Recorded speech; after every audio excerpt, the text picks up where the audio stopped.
mga ka-chefy, magandang hapon sa inyong lahat. And we are here in Mores Farm. Ayan. Kung gusto nyo ma-experience ang ating provincial life, this is it. Ayan. So yan po kami, nakapark kami dyan sa ilalim ng puno ng mangga. Tapos syempre, yung buho ko parang talong, no? So ayan, kasama namin yung mga dog. Yung 3 dogs.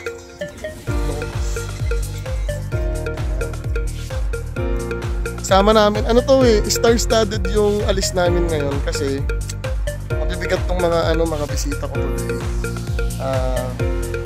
To, syempre, Chef Nexon. Follow my page siya. Yan, may page siya.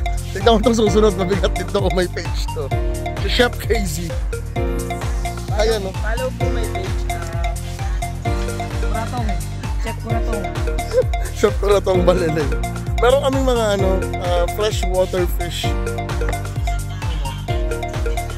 Ano yan? Bangosesus scamus. Saka tilapiasis scamsis.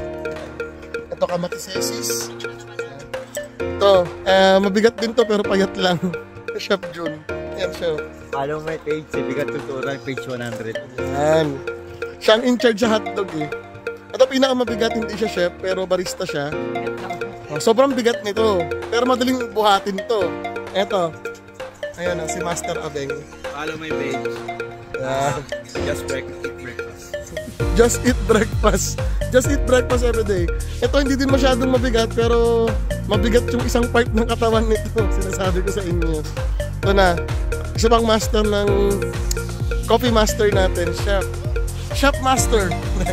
Yan si Ezra. Yan. Siyempre may mga special guest tayo for today. Nandito lang sila sa ating kubo. Laki ng kubo. May libreng ahas ito mamayang gabi. Yan sila. Nag-aantay sila ng babae. Inaantay yung mga fairies natin mamayang gabi. So, provincial life, dito lang tayo sa ilalim ng puno ng mangga. Yan, pakalaki yan. Tapos ihawan, lutuan ng kanin, hugasan sa may doon. Ang maganda dito sa likod may merong ilog. Ito yung ilog papakita ko sa inyo. Yan. Ito sa likod. So yun yung ilog. Yan. So, yun yung kubo namin sa taas. Pero, meron din ditong isa pang tulugan. Ito naman yung parang igloo tent. Yan. Meron siyang terrace na maliit. Tapos, meron siyang dome type. Yan. Meron siyang silungan. Actually, maraming accommodation. Puro mga simpleng lang siya. Simpleng structure. Siguro dahil pinipreserve din talaga nila tong nature. Ayaw nilang ma-pollute tong lugar. So, may mga iba pang kubo doon sa other side.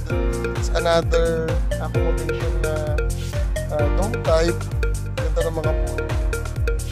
Tapos meron ditong pool na maliit. Ayan, na magluglog. Yan na yung mga tropa natin. Prepare sila. And this is my post-birthday celebration. And mamaya papakita namin sa inyo yung resulta ng ating ginawang mga simpleng luto for tonight. Malalaman nyo rin ba't ganito yung buhok. Ba't ganyan yung buhok? Sari manok.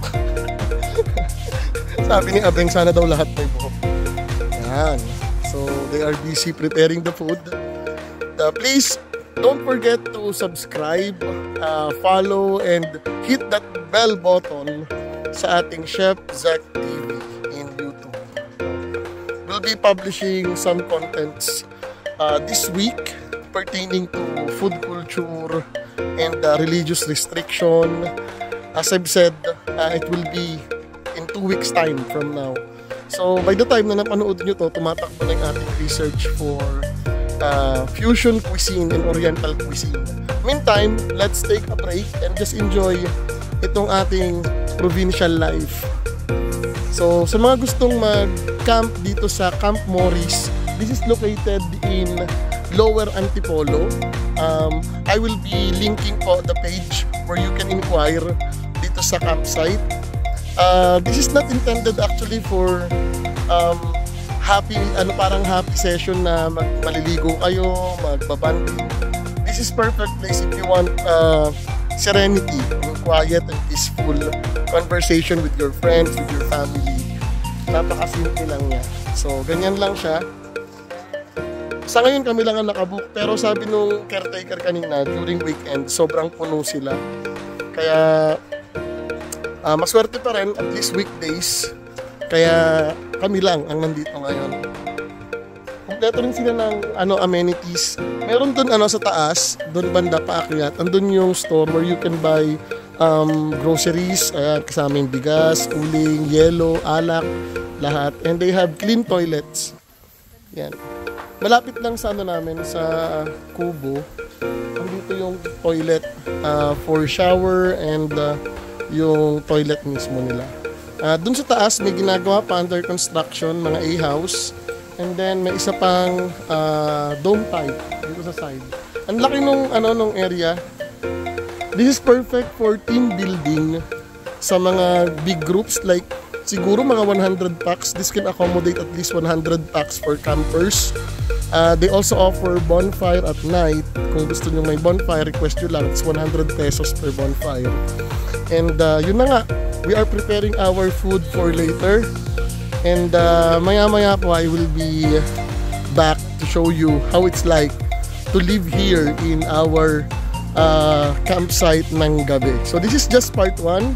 And see you po. Don't forget to subscribe. Hit that button, that bell button rather. And follow us on our page. Thank you and goodbye mga tao. Goodbye mga Earthlings.